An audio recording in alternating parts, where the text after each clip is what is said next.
Hey guys, we have a great show today because we're going to take a peek back in my past to go through my personal journey to break into the industry. For some of you guys that haven't been to this show, my name's Joe Licata. I'm the owner and founder of RepPath. This is our weekly RepPath call for really geared towards individuals either looking to break in or advance in their careers. And we've changed up the schedule where we're doing 2 shows a week now. Mondays are more for advancing in your career, more advanced topics, and Wednesdays are more of that entry level where we're trying to address, the individuals that are looking to try to break into the industry and really, find their path in the medical sales career. For all you guys joining today, please make sure that any questions, any thoughts, comments, please share in the send them, from this moment on, and our podcast producer James will take care of that. We'll address all of these about halfway through the show, where we're able to do a little Q&A. So any thoughts, questions, please submit them now. For any of you that want to see a copy in case you missed this, or you want to go back and review this episode, please make sure you subscribe to my YouTube channel. That's where all our content is. That's Unfiltered Medical Sales Coaching. So make sure you subscribe to that. We're going to be live today, as always, on LinkedIn, YouTube, Instagram, Facebook, etc. And we're live. Also, we're on every podcast platform from Spotify, Apple, YouTube, and iHeartRadio, amongst many others more. So again, thank you guys for joining. I'm excited because get to talk about how I got into this industry. And the topic of the show is, getting into medical sales. How do you break in without sales experience? So a lot of you guys out there don't have sales experience and think, well, I can't get into medical sales, because to do that, you need sales experience, or you need even more, you need medical sales experience, or you need a family member that's a doctor or that's in the industry that has maybe a VP position, either in a pharma or a medical device company. And it's not true, guys. You don't need any of that. And I'm going to share a big secret with you. No one is born with experience. I mean, that's obvious, but you have to realize that. So I know the feeling that you have, because I was there myself over 23, it's almost 24 years ago now, where I was trying to break in and I felt like, well, pharmaceutical, medical device sales, whatever it was, that's more advanced. I can't get into this industry, because I don't have any experience. So when I was in college, I wanted to be a doctor. So during my college years, I volunteered at St. James Hospital in Newark. And this is something that any of you can go out there and do today. So I didn't have a family member that was a doctor. We didn't have aunts or uncles or anyone else really that had any medical expertise, and didn't really have many family members that had big sales jobs out there. So I was the first in my family that wanted to get into this industry. So you have to do that. You have to make the relationships, build the contacts, and do it from scratch. So whenever I hear that excuse from anyone, I don't have experience, you got to change your mindset. And that's the key. The mindset is key, is that yes, you can, you will break in. It's just how much work and time are you willing to put into it? But you can't think to yourself, this is too advanced for me. This is out of my league. I don't have experience, so I'm not even going to try. Or all these other people have such an advantage over me. They don't. They all started in the same place without experience. So to tell you a little bit about my journey, again, when I was going into high school, going into college, I always wanted to become a doctor. And I volunteered at St. James Hospital in Newark, which is no longer there. But I got experience by shadowing this Dr. Anthony Ferrara, who was an oral surgeon. And what was great about Dr. Ferrara, I just went up to Dr. Ferrara and asked him, can I shadow you? I want to become a doctor myself. I want to observe cases. What can I do to get more experience? And I know the times have changed where you're not allowed to just shadow doctors in the OR anymore, but you can definitely do this by just approaching doctors that you know. You guys will be shocked, how far you can get just by asking. You might get turned down a lot. So what? But I just ask, can I shadow you? Can I observe cases? And he said yes. So he allowed me in to a couple of his cases one day. And then while I was there in the OR, I started to meet the rest of the staff. During breaks in between cases, I sat in the lounge, start speaking with other doctors. Before you know it, they're like, Joe, why don't you see this case? I had one time I saw a 94-year-old lady get her leg amputated, which was a crazy case to see when you're only 19, 20 years old. But it was awesome. So now I start to build all these other relationships.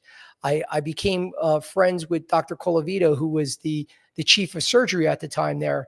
So I literally was going from OR to OR, observing cases all day long. And for someone that wants to go to medical school, I mean, this was amazing because you're seeing things that only, pre-med students, medical students see. You're not even going to see this in college. And that was even advanced, even for a lot of, it was probably like a third year that you will probably start seeing those cases. The first 2 years you're doing, more coursework. So I was seeing stuff that most people didn't see that were probably 3-4 years ahead of me. Awesome. All awesome stuff. But what I really learned was I started to see what the sales reps did.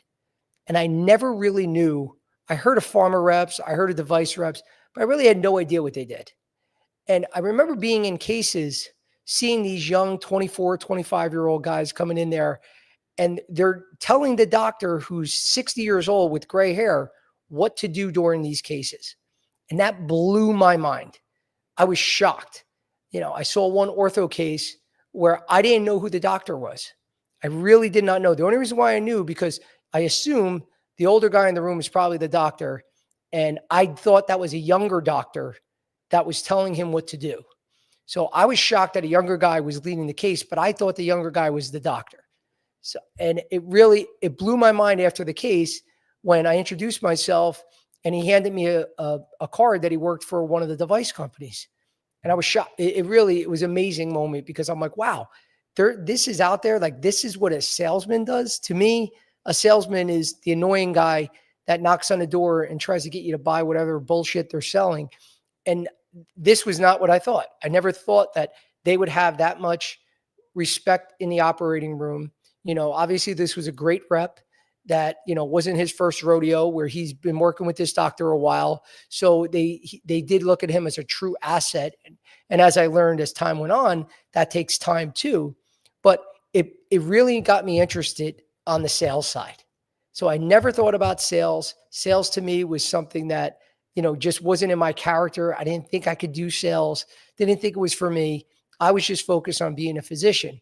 And that actually got me to change gears and want to go the sales route, because that was exactly, what would fulfill all my needs, where I could still get the respect and also the excitement that I have for healthcare, to be in the operating room, to help patients out. But now you also can, you don't have all the responsibilities, which comes with a lot of headaches that these doctors deal with, in terms of legalities, insurances, reimbursements, a lot of things at the time where doctors were talking me out of becoming a physician because of the different challenges they were having. And so that pushed me into, focusing on sales. So fast forward now 2 years of doing that. And now I graduate at the time I went to Villanova. Villanova wasn't as good as it is today, so it sounds better, but I was definitely one of the last dumb kids to graduate from Villanova.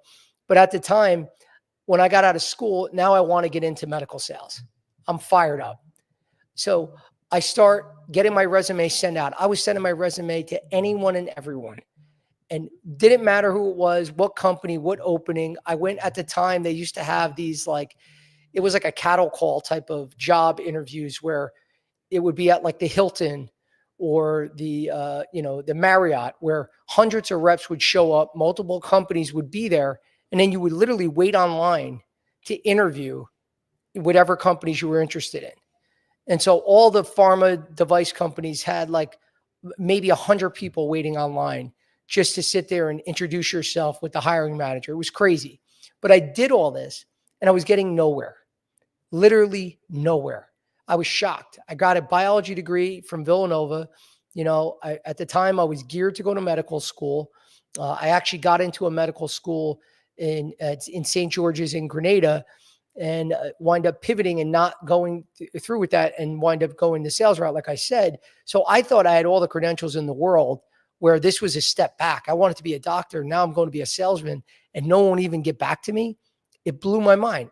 And it frustrated me. So getting ghosted over and over, I didn't even get rejections.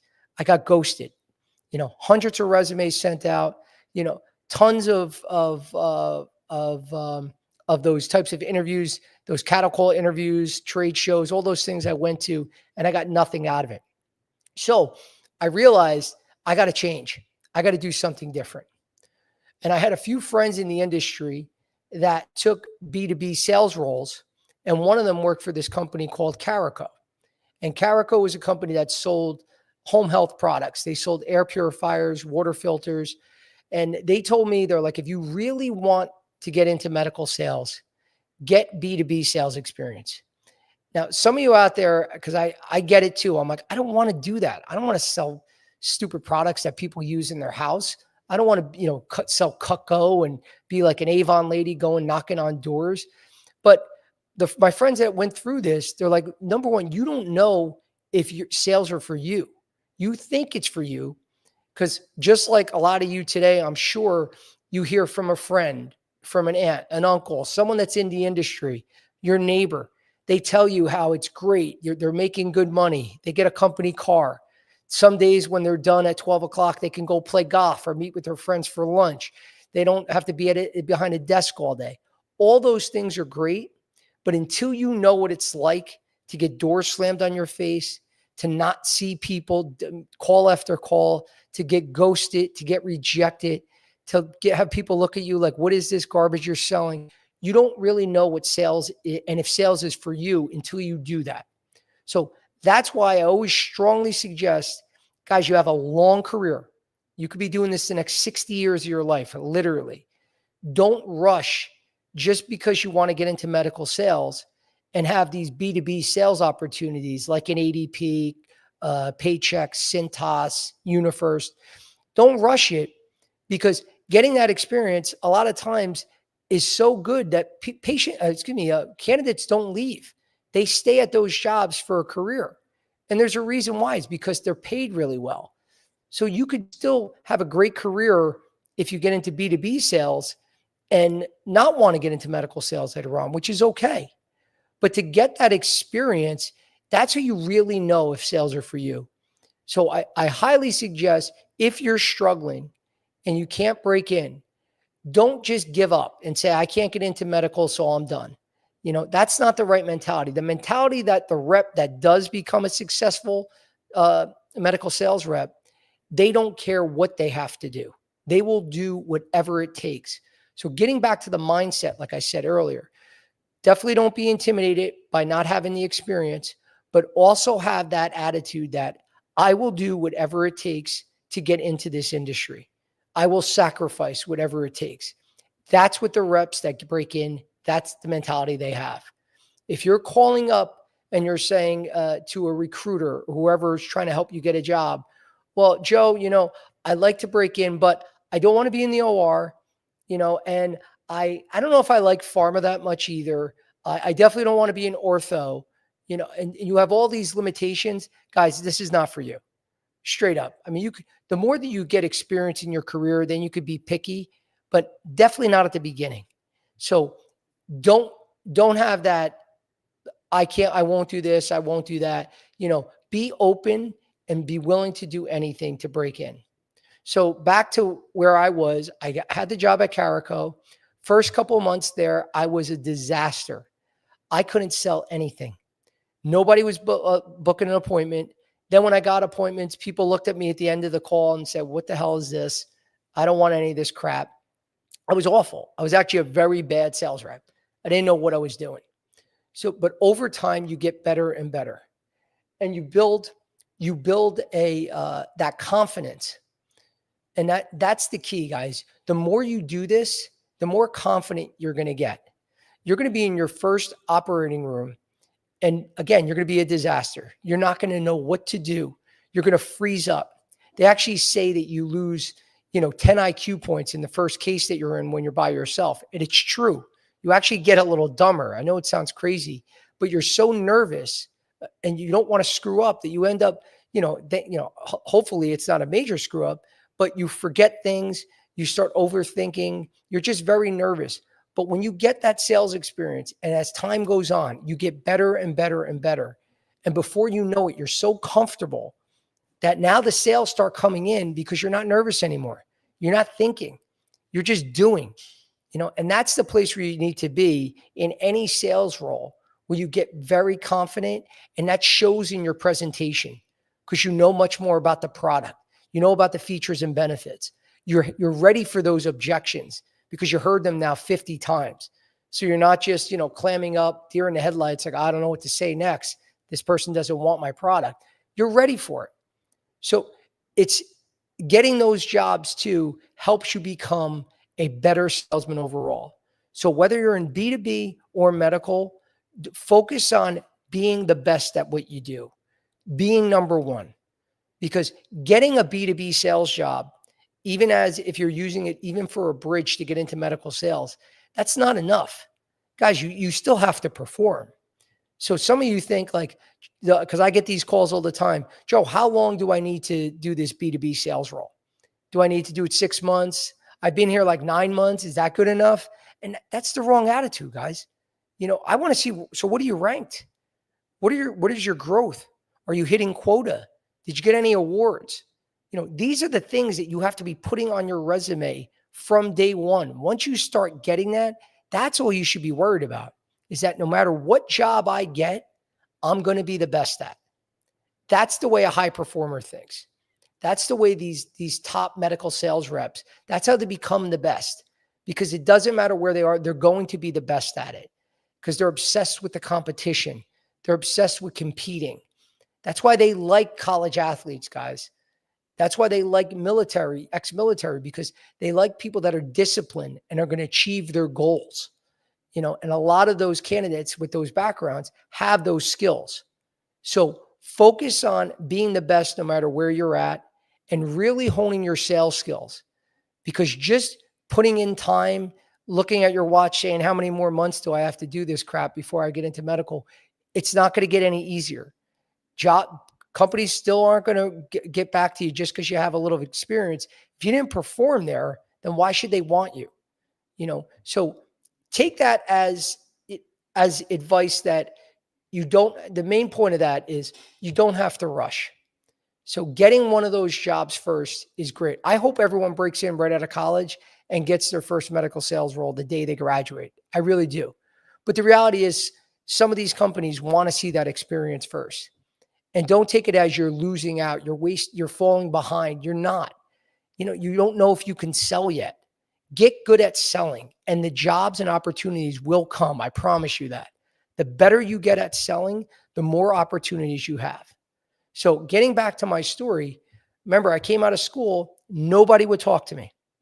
No one. I literally can't even tell you the rejections because no one was answering me. And I sent my resume out to everyone. Now with 1.5 years in and sales success that I had on my resume, I had my awards, I had my high rankings. I went from being a garbage salesman to actually, being one of the top reps in the company. So now I went back and started applying, and it wasn't the same exact opening, but same companies, many of them now are getting back to me. Now I'm getting interviews booked. Now I actually have the experiences, because a lot of these interviews, guys, they're going to ask you, tell me about a time.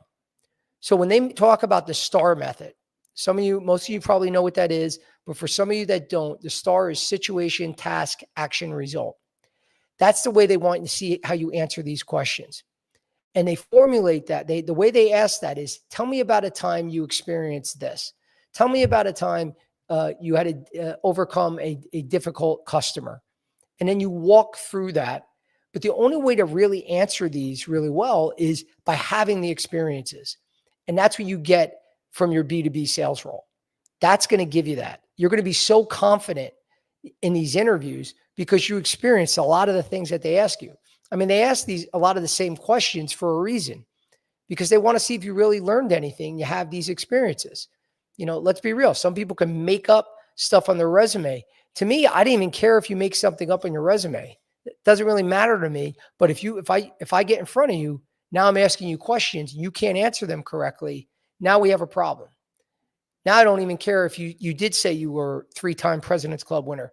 If you can't walk through your strategy, your process, your daily activities in the interview and really prove to me that, wow, that's a great plan, or I really, appreciate your approach, and I think I would use that too because I could find success, then it doesn't matter, guys. So you need to get those experiences because they're only going to make you better. So from there, was able to answer all those situational questions, did really well, got a couple interviews with companies, but still couldn't land the role. And the next part I want to talk about is the sacrifice. So for all you out there that say, I would love to do this, but you always have an excuse. But my current job right now, I work late. I take care of my kids. I don't have any time, Joe. I can't speak to anyone. I can't get in front of anyone. It's very difficult for me. My simple advice to you is, good for you. Don't do this. Don't even waste my time. Don't even waste the company's time. If you really want it, you don't have excuses. You will make it happen. So for me, I had an interview with Oregon Pharmaceuticals. And to get this interview, it was scheduled on a Thursday. I believe it was like a Thursday in early November. Reason why I know that, because I was supposed to go to Aruba with my family. And the only time they could do that was that Thursday. We were leaving 2 days before. I didn't even hesitate. I told my parents, sorry guys, I can't go. Now the rest of the family and my cousins, it was a big family trip. They were like, they get it. They were disappointed, but they were like, no, you got to get this job. This is what you really want. Vacations will be there. And so I didn't go on the trip. My whole family went. I had the interview. Now, all the more in my mind, this is where my mindset, where I was like, I am getting this job. I was like, I'm not giving up a trip. And then also, I'm not going to do everything in my power. I'm going to do everything to get this job. So I canceled the trip, go to the interview.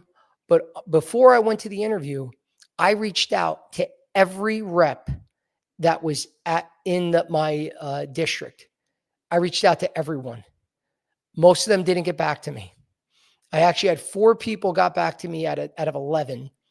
And really 2 of them gave me information. 2 of them were just nice, but they kind of rushed me on and off the phone, said best of luck. But 2 of them gave me a ton of information about the role, but more importantly, about the manager. And I knew so much about my manager at the time. And my manager, Mel, I don't want to give his last name just in case, but one of the greatest managers that, it was a big role model for me to, number one, allow me into the industry. But also, I just learned a ton from him. But before I met with him, I knew everything about him. I knew his management style. I knew about personal things. I even knew his favorite diner that he liked to go to, which I still remember is the TikTok diner on Route 3. So when I had all this prepared, and he asked me in the interview, what did you do to prepare? And I walked through everything. I had my notes. I had the names of all the people I spoke to. I talked about everything that I've learned about his likes, dislikes, all his drivers. What does he like for reps to do, not like to do? I mean, I put in a ton of effort, guys. He was so blown away. Like, he started blushing in the interview, smiling like, holy shit, I can't believe you found all this stuff out. Like, how long did you speak to these people for? And it really didn't take that long. It just took persistence and getting the right person to give me a lot of the info. But I took it a step further, because when I went for the final interview, I met with his boss, Jeff, and I did the same thing. I found out everything that I could possibly know about Jeff too. And I let him know in that final interview. And this definitely made me stand out. But one of the key drivers that got me the job was Mel wind up finding out through the HR personnel. He goes, wait, I heard that you gave up a trip with your family for this interview. And I didn't say it. I didn't tell him that in the interview. I was very humble. But when he brought it up, I said, actually, I did. And he's like, okay. He goes, I'm very impressed by that. Now I was lucky enough that the HR rep actually told Mel, like, hey, I just want you to know how committed this guy is. He gave up gave up a vacation for his family to be here. That really got me over the top. So it comes back to sacrifice, guys. And I did whatever it took between the sacrifice, between the research, and really wanting it and saying, I'm going to get this, changing my mindset. I wasn't intimidated anymore. I knew I was ready. I knew I deserved to have this job. So you got to think, guys, that I'm not lucky to get this. You have to have that attitude that they're lucky to have me. And it's not being arrogant. It's when you put in that much work and that much prep and learning everything possible about the role, and about that manager, you should feel confident because you're going to take those same skills and do that with physicians. And they know that. So when they see that you put that effort in, they go, holy shit, if he's doing that for an interview, what is he going to do to make money? What is he going to do to sell? This guy will, put in all the hard work and research to learn about his customers too. And that's going to make you deadly out there. Because when you know that about your physicians, know their likes and dislikes, and then sell towards their drivers, as opposed to just coming in and blurting out company features and benefits, which is not the way to do it. You got to learn their drivers and then sell to them. And that's what I showed them during that interview process. And that's how I got the job. So again, guys, you all can do the same thing that I did. I didn't have any special treatment, didn't have family members, didn't have sales experience, got it. Doesn't mean you have to have sales experience to break in either, but you have to put in work and you have to have the sacrifice to be able to do this. And now fast forward, again, 24 years in the industry, went from rep, manager, director, owner, had multiple businesses, and now been happily as the founder and owner of RepPath, where this has grown, exponentially over just in the past few years. But it's taking those same things that I learned with changing my mindset. I was never a coach. I never did recruiting. I never did consulting. No one prepared me for that. It's just the knowledge and information that you gain, but you constantly are working at it. You're constantly getting better.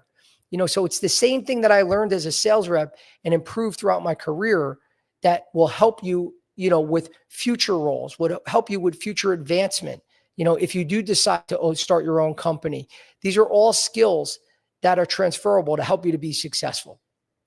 So I know it's a long story, but I always wanted to share that to show you that you can do it too. I don't care who you are out there. You can do what I did and be even way more successful than I've been in my career. I'm no one special. So follow some of the tips that I'm talking about here, but change your mindset, put the hard work in, and don't put limitations on where you want to be, and you can break in. So for now, we're going to pause because we're at the halfway point, and I want to take a break just to get questions from the crowd. So James, if we have anything from the crowd, let me know. Yeah, we have a couple from the crowd. Awesome. We got, how many hours a week were you putting in before you got your foot in the door? How many hours a week? I mean, I didn't exactly measure the time, but I would say if you're schedule all the time. Let me say this. It's easier to say, start with an hour a day. You can learn a lot in an hour a day, but don't focus so much about the time. Focus so much about the end goal of getting information.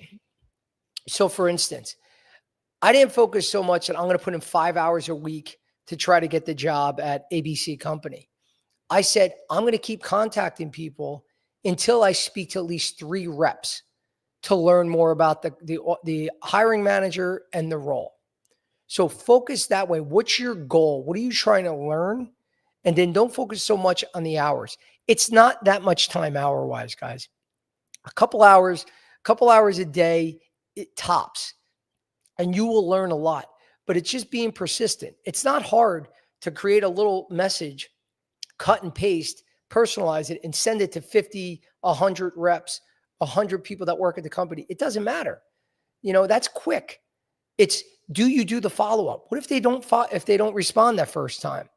Me, I would keep sending it. I'm not sending it every day and being annoying, but have common sense. Send it a couple times until, if someone says, stop contacting me, I don't want to help you, then maybe you back off.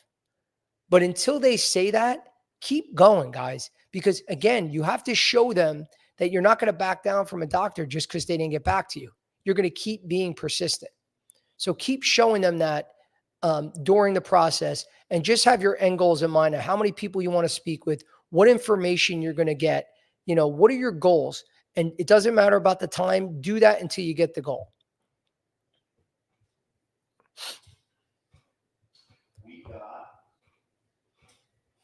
What was your approach to networking? Did you cold call?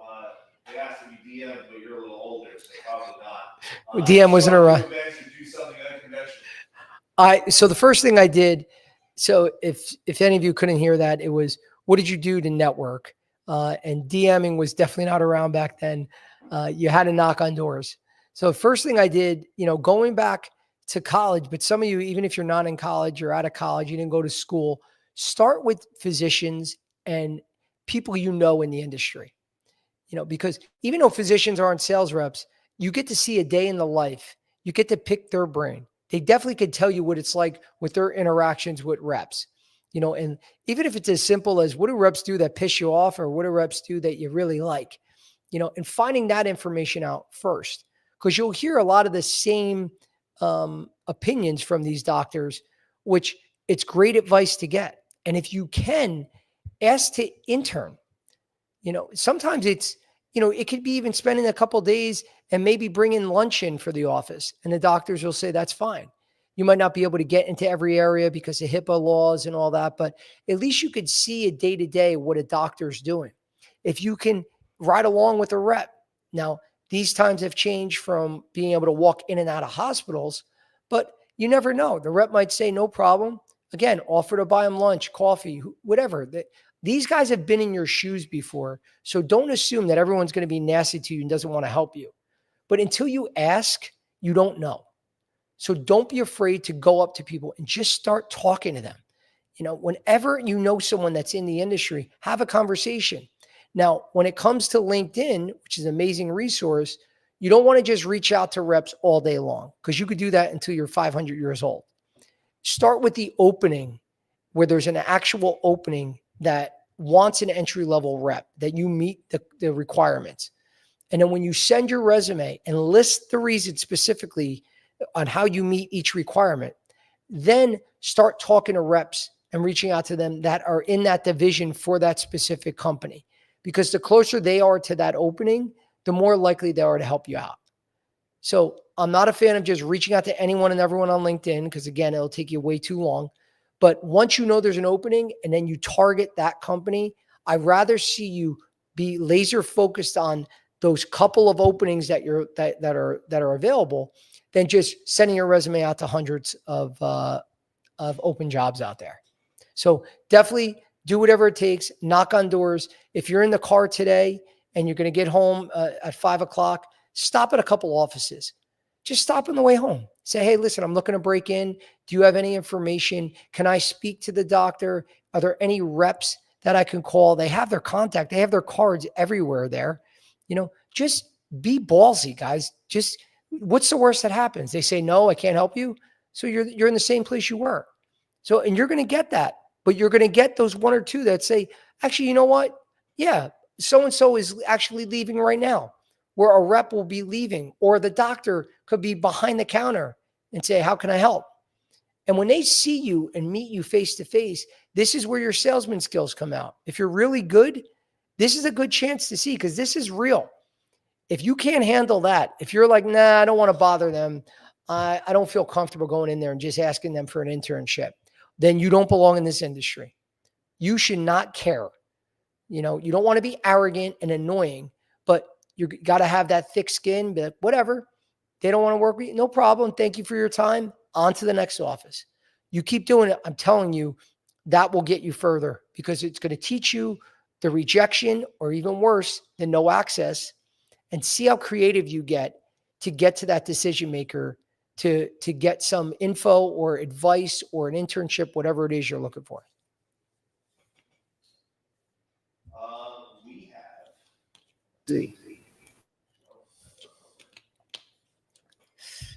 Looking back, what would you never do again during the journey? I definitely wasted too much time just trying to talk to random people.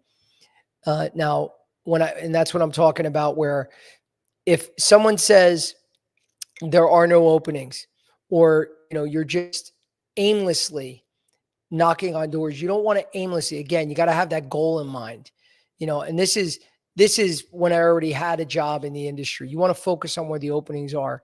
But I would have been, I'm trying to think, like, real regrets. I think I probably spent too much time. Actually, I know what I did. I spent too much time at the beginning when I first started doing researching about the products and trying to memorize all the information about a product or a drug. And that's not that important, guys. Now, you have to know what you're selling. You have to know what they sell. You have to know what their competition is. You have to know what's, you know, the value proposition of the company and why a doctor would use you over the other companies. But you don't have to memorize. I mean, some of these companies have hundreds of products. You don't want to sit there and memorize the dimensions, the sizes, all that bullshit. They're going to teach you that in training. So learn more about the actual role, the company culture, the team dynamic, but most importantly, about that manager, because the manager is essentially your physician. This is your customer. So treat this as the whole process is a sales call, guys. Don't be fooled. From when you send your resume to when you get the job, it's the same exact mirror image or parallels what you do during a sales call.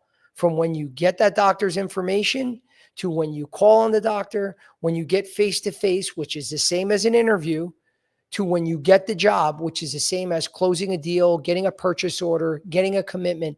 It's all the same. So do that and learn more about that hiring manager, because the more you know about him, I'm telling you, that's where you're going to see you move further in these processes. And the same when you're working with your physicians and trying to sell them, the ones that you put no effort into learning their background and what they really want, I'm telling you, you're going to fail, because I did it myself. I told this story before, but again, when I worked at Boston Scientific, I was so excited. This young pain specialist wanted to see me that I called on him 3 times. And then finally, the 3rd time, I asked him how many stims he does a month. I didn't ask him that in the first couple conversations. And he says, "Oh, I don't do stim. I was never trained on it." I felt like a complete idiot because I wasted 3 conversations that I simply asked, what your experience is. Have you ever been trained? Would you like to be trained? I mean, basics, and that was a major screw up, but it was a great learning experience because I learned that I have to find out about the customer's needs first and then sell to them. I can't come in there selling my features and benefits until I know that. And when you do that, you make it about yourself when you just come in shouting features and benefits. And that's red flag city. That's a disaster waiting to happen. When you make it about them, that's when you can sell towards their needs, and that's when the success comes. Okay, we got from Almost Famous Kid. Thank you for sharing your work and history and background. Definitely consider being a motivational speaker. Thank you. We have you ever bombed an interview, and how did you bounce back and not let it find you? Well, I bombed many interviews, and one of my first interviews in that cattle call, which was an embarrassing but good story. It was with Merck, and I forgot the drugs at the time. I didn't do any research because I didn't even know Merck was going to be there. I'm waiting online just to, one out of, 5 other jobs that day that I'm going to try to speak to a manager and give my resume. And one of the other candidates online was all nervous. Like, I hear they ask, what drugs do they sell? And whatever drug they mentioned to, I forget, they're like, oh, I know they sell this. So I'm not really listening and in the conversation, but I'm listening to what they're saying. I'm like, all right, I'll just make a mental note. I'll say Zithromax, whatever the hell it was. So I get in there and, the interview wasn't going bad. It wasn't going great. It was okay. The hiring manager goes, so what drugs do you know that we sell? And I name a drug, and she pauses and stares at me like, what the hell are you talking about? And she's like, Joe, that's Pfizer. And I named a drug from Pfizer. Didn't even name the right company drug, felt like a complete idiot. And she actually said, she goes, did you just take a shot and guess? I go, yep, I did. And we both laughed, and I was in my head, I'm like, well, I bombed this. And she laughed too. Obviously, I didn't get the job, but it was definitely a lesson in preparation that I wasn't prepared, and I learned. But I've had interviews that sometimes when you're not connecting, and a lot of you guys out there could probably feel this, what I'm talking about. When you don't connect with that hiring manager and they're making you nervous because some of them are arrogant, they think who they are. There's a lot of amazing managers out there, but there's also a lot of bad ones. And when you're not really connecting with them, sometimes you get nervous and the interview kind of goes south because deep down in your gut, you're like, I don't want to work for this person. I don't feel comfortable, and those bombings there, don't look at it like it's so negative, guys. Sometimes it's meant to be. So you don't want to you're not going to nail every interview, but if you're not learning from each interview and growing and taking something from there, because you always do, there's sometimes a question that you're like, I wasn't prepared for that, but you better be prepared the next time. So it's okay if you weren't prepared for a question because you never know what they're going to ask sometimes. But as long as you keep learning from your mistakes and getting better and constantly trying to improve, then all those failures are actually what's going to make you successful in the future. How has your life changed now that you're in the industry, personally and professionally? Well, a lot has changed just by getting older, and a lot of your goals and your focus changes depending on where you are in your life. But I've grown tremendously in the past, well, like I should in that many years. But I've gotten much more comfortable in where I'm at. But I focused more when I was younger about doing things because it's the big name company, the cool sounding product. It was more like where the hype was about what you should be doing. And I wasn't as happy and as like now I'm like obsessed with what I do for a living. I love it. I literally work 7 days a week. And I know people that Courtney's saying, you never work when you love something, you never work a day in your life. I always thought that was stupid. I always thought that was ridiculous until I got there, where once you get to that point, and it doesn't mean your own business, it could be just working for a great company, selling something you love. And I definitely loved a lot of the products I sold. There were some that I wasn't that thrilled about, but still sold them well. So the biggest change for me is being really happy in what I'm doing and loving what I'm doing, because that's the key, guys. Don't do this. And medical sales in general, it's a great career. Anyone that wants to get into it, I'm more than happy to help you guys break in and be successful. And I love that I had a great career, but it's not for everyone. So don't do things and make yourself miserable. And it could be a great paying job. If you hate it and your manager sucks and the product, you're not really excited about the product to sell it every day, you're not going to be happy. So don't torture yourself with all that other stuff. Do what makes you happy. And that's what I learned over the years. That's more important. So that's been the biggest change. What is one, what do you wish people knew about this process before jumping into it? Knowing how hard it is for access. So all the time I get, Joe, I have thick skin. I could sell anything. It's you don't realize that, and I don't mean to insult anyone, but I'm just going to say you sound stupid. you sound like you didn't do your research. If you say you have thick skin and that's why you'd be good in this industry, then you have no idea what the hell you're talking about. And that, as a candidate coming in to interview with me, is a red flag. Now, if someone says to me, "Yeah, you can have thick skin, you take rejection, but all the more you understand that the access is there's almost no access. It's very limited, especially in the hospital space. Doctors in the office space, they used to let you walk in, you put your samples in the back, the doctor would walk out, give you 30 seconds, a minute, sign your script pad, say, what do you got that's new for me? Have a little conversation with you. And out of 10 offices a day, you'd see 6 or 7 doctors. Now, if you see 2 in a day, that's a good day. In the hospital space, you used to be able to walk with scrubs in and out of hospitals. Doctors coming out of operating rooms, you would talk to them. In the lounge, you'd be able to speak to them. Now they have vendor credentialing, where if you're not credentialed with one of the vendor credentialing services, you can't even get in the hospital. And then once you are credentialed, now you can't just walk around. You have to have an appointment that has been put in by the doctor or one of his staff members to allow you to even walk in there. So there's so much more red tape. So to be prepared for that, understand it's not just about thick skin.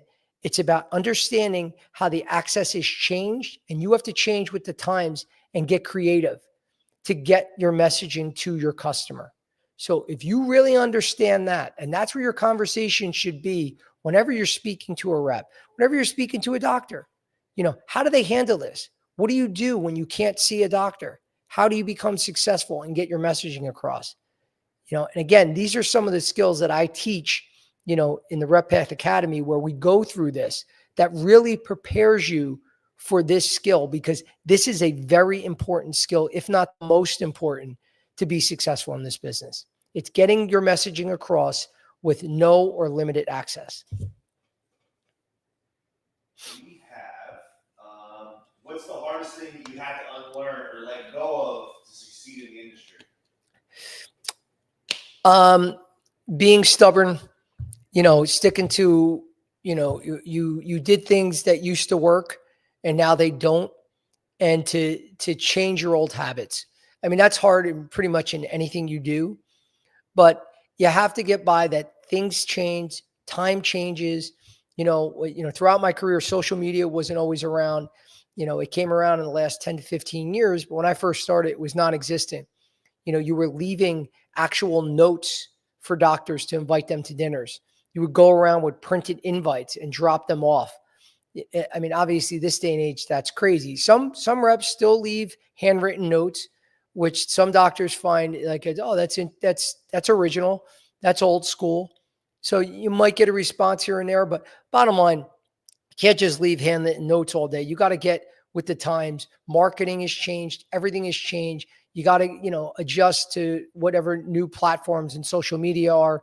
You have to, that's the only way to really evolve and get your messaging across to doctors. So I struggled with that for a while. I was old school. A lot of times I wouldn't call an office. I would always drive there. And I'm realizing that's just, if I'm booking an appointment, why am I really driving an hour to go sit in front with a receptionist for 2 minutes just to say, hey, Joe, yeah, I could put you in for next Thursday, instead of calling? So I learned to get more efficient, but I wasn't for a while. That was something that I screwed up.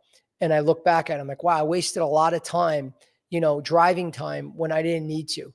So it's just, my message is adjust with the times. Don't be stubborn and thick-headed like I was, and say, no, this worked in the past, so I'm going to keep doing it. Okay. Joe, what did your days actually look like when you were hustling and breaking? Walk us through a typical grind. Yeah. So every day, again, I start with going on at the time, whether it was LinkedIn, whether it was working with the recruiters that I had, whatever information you have, start with finding the openings that are that you're qualified for. So going on the computer in the morning, seeing what openings are in your area. So less is more, guys. Don't focus and send your resume out to 100 companies. It's not going to work. Okay. I get 300 to 500 resumes for each opening that I get on average. Sometimes it's even more than that. So don't think just sending your resume is going to do it. So when you wake up, you're focusing on those specific openings. I would say between 5 and 10, but you're going full force, and putting your efforts into those 5 to 10 openings. So you're sending your resume, but you're going on LinkedIn and you're contacting the reps, managers, and directors, anyone at that company that works with that hiring manager, to find out as much as you can about that. It doesn't have to take much time. I don't need to walk you from 8 to 5 every day. That's not realistic, guys. Anyone that says they're doing it wrong, because the conversations, the outreach, it doesn't take much time. But I can give you metrics. I would suggest you reach out to at least 20 to 25 individuals that are connected to those openings every day. Reach out to them. Your goal, especially when an interview is booked, you have to speak to at least 3 people at that company. Non-negotiable. When they don't respond, I don't want to hear, well, Joe, I sent my message and no one got back to me. Bullshit. Send another one. Say, hey, I sent you a message. Did you get it? Be upfront. You have to treat it, again, getting back to the mindset, that you are an asset. You are going to be a great rep for this company. They don't know that, guys. So unless, it's like anything else. If you're really good at something and you can solve a problem, like remember being in school and you're raising your hand when you knew the answer, because you could solve the problem. So you're going to jump up and down in the chair until the teacher calls on you. Treat it the same way. Have that attitude, like, oh no, you didn't hear me the first time. I contacted you because I'm a great candidate, and I want to tell you why. I want to be able to I know what the problem is, your company. I'm here to solve it. So have that persistence, and make that the goal, that you're going to reach out to the 20, 25 every day, but it's going to result in at least three. It could be more before you get in the interview. Because when you have that attitude that they need you, and that they need you, and you're here to be the solution, that's when you're going to see you get the job opportunities.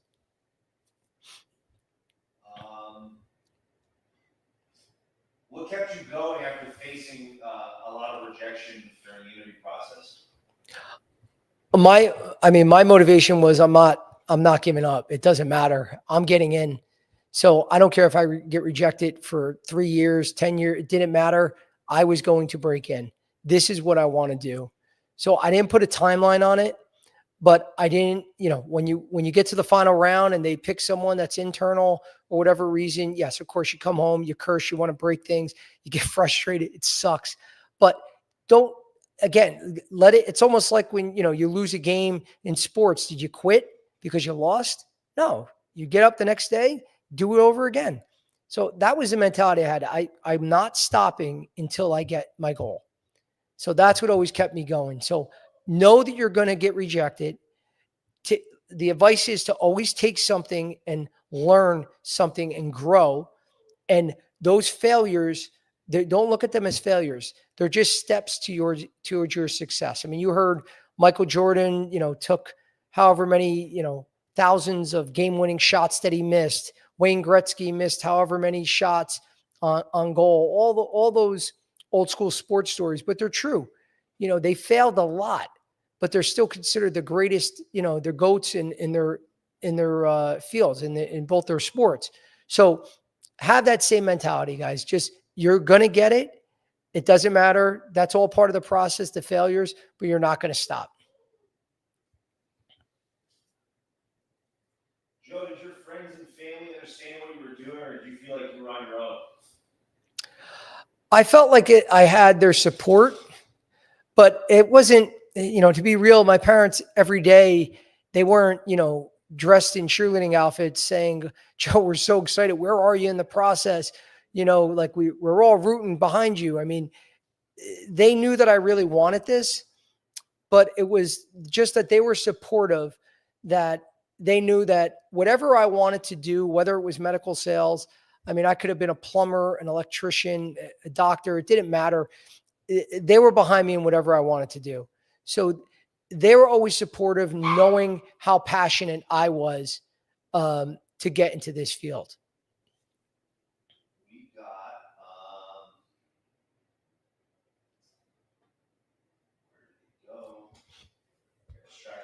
go. That's okay. How many interviews did you take before you got your first yes? I think total, it was probably about 15 to 20 in that range.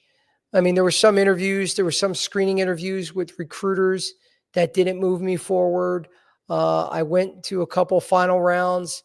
It was definitely around that. But, again, that was just me. But that was also after I got a year and a half of B2B sales experience. Before that, I got zero. I got no response, nothing. I also was doing a lot of things wrong. My resume was a disaster. My approach, reaching out to people, was a disaster. Everything I was doing wrong. I was just reaching out to people without openings. I mean, a lot of things that I've learned now, the correct approach with networking, with optimizing your resume, with creating a good story. And that's very important. I didn't get my story down until later on. And my story at first sucked because it didn't show the passion. It didn't really show my why. It didn't connect what they do at each of an individual company. And that you have to master. And then lastly is your interview prep. I wasn't really prepared. I mean, I'm naming drugs that companies don't even sell. I mean, what's worse than that? So, you can definitely shorten that period, that timeline, and not be in as many interviews. And some of you could just, you could be moving far, and sometimes the stars just don't align. So don't say, if I don't get it after 10 interviews or 20, don't have that in mind. Say you're going to constantly improve until you get the job. We got one last one. Was there a moment where you finally felt like you were going to make it and this was the best career path for you? Yeah, absolutely. And that was when I was observing at St. James. I mean, when I saw a number of those cases time after time, how much impact, how much responsibility those reps had, that's when I was sold.